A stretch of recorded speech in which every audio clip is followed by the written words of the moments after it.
On te vend le copy trading comme la solution miracle pour gagner sans rien faire. Tout le monde rêve de copier les meilleurs et de profiter de leurs gains. Mais la réalité est souvent bien plus brutale, c'est que la frontière entre opportunité et illusion est bien plus fine qu'on ne l'imagine. Une idée simple en apparence, mais qui cache une mécanique bien plus complexe, que beaucoup découvrent trop tard, souvent à leurs dépens. Faire du trading sans savoir trader. C'est la promesse qu'on nous vend, alors aujourd'hui, on va enlever le masque. Le copy trading, c'est une mélodie séduisante pour ceux qui rêvent de gains faciles sans y passer leur journée. Sa promesse repose sur 3 piliers simples. Accéder à l'expertise, gagner du temps et simplifier ses décisions. Pour celui qui voit les graphiques comme une langue étrangère, s'appuyer sur quelqu'un qui sait paraît rassurant.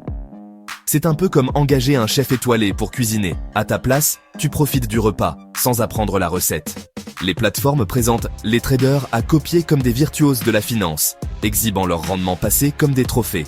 Résultat, un sentiment de confiance immédiat, presque automatique. Et surtout, le gain de temps. L'argument massu dans un monde qui court après chaque minute. Le trading actif, c'est des heures de recherche, d'analyse technique et fondamentale, et une discipline de fer, ainsi qu'une surveillance constante des marchés. En clair, un vrai travail à temps plein. Le copy trading promet une alternative séduisante. Déléguer tout ce stress, toute cette charge mentale à quelqu'un d'autre. Tu peux ainsi espérer profiter des marchés tout en gardant du temps pour ta vie perso. Cette promesse d'un revenu passif agit comme un aimant. Faire travailler ton argent sans effort. Troisième pilier. Simplifier chaque décision. La finance est un domaine qui fait peur, parce que chaque décision implique une part d'incertitude et un risque de perte. Et de se tromper paralyse la majorité des nouveaux investisseurs. Pour comprendre les limites du copy trading, il faut d'abord comprendre comment il fonctionne au-delà de l'idée simpliste de copier pour gagner. Quand tu décides de suivre un trader, tu lui confies une partie de ton capital. La plateforme devient alors ton intermédiaire automatisé.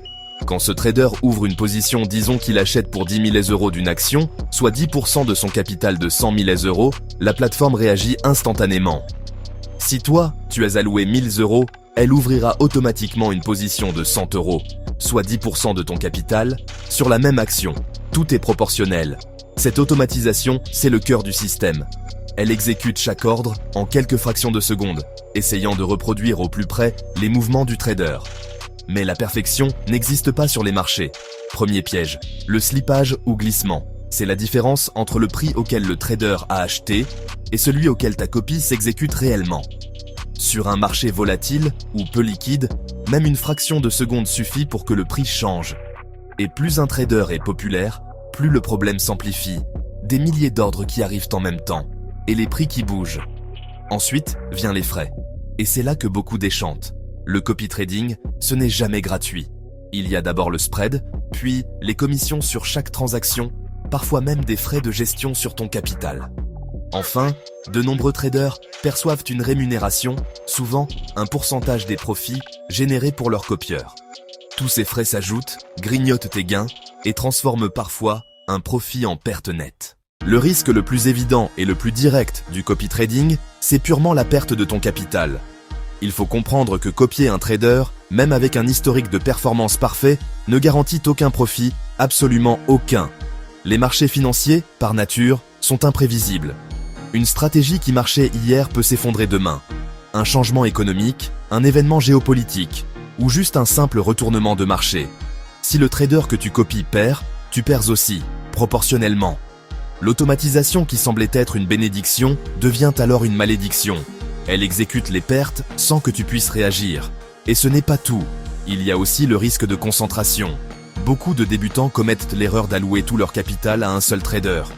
En clair, c'est comme mettre tous ses œufs dans le même panier. Si ce trader se trompe, prend trop de risques ou traverse une mauvaise passe, c'est ton investissement entier qui vacille. La diversification disparaît souvent dans l'euphorie du copy trading. Un autre danger, plus discret, le risque de masse.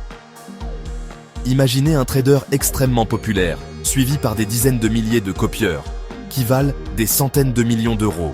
Quand il prend position, c'est une marée d'ordres d'achat ou de vente qui s'abat sur le marché. À court terme, ça crée une prophétie autoréalisatrice. Mais à long terme, c'est une bombe à retardement. Et si ce trader décide de clôturer toutes ses positions, ou que ses copieurs paniquent en même temps, c'est un crack miniature, et tout le monde trinque. Et puis, il y a les stratégies trop belles pour être vraies. Certains affichent des rendements réguliers en jouant avec des stratégies risquées, comme la vente d'options très lointaines. Elles rapportent souvent de petits gains, créant une illusion de sécurité, jusqu'au jour du signe noir. La perte brutale, imprévisible, qui efface tout. Tu pourrais le copier pendant des mois, accumuler de petits profits, jusqu'à ce qu'un seul événement efface tout, tes gains et ton capital. Sans comprendre la stratégie derrière, tu copies un risque que tu ne vois même pas venir. Si malgré tout tu veux tenter l'expérience, le choix du trader que tu copies devient la décision la plus importante. Cette décision ne se prend pas à la légère, ni sur un simple classement de performance. Première étape, étudie son historique en détail.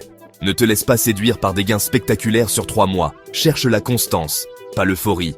Un historique long montre comment il a géré les tempêtes, pas seulement les jours de soleil.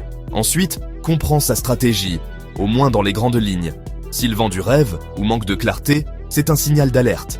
Renseigne-toi sur les marchés où il opère, son horizon de temps et la logique derrière ses décisions. Même si tu ne comprends pas tout, la transparence est déjà un bon signe. Analyse autant le risque que le rendement. Regarde le drawdown maximal, la perte la plus forte enregistrée sur son compte.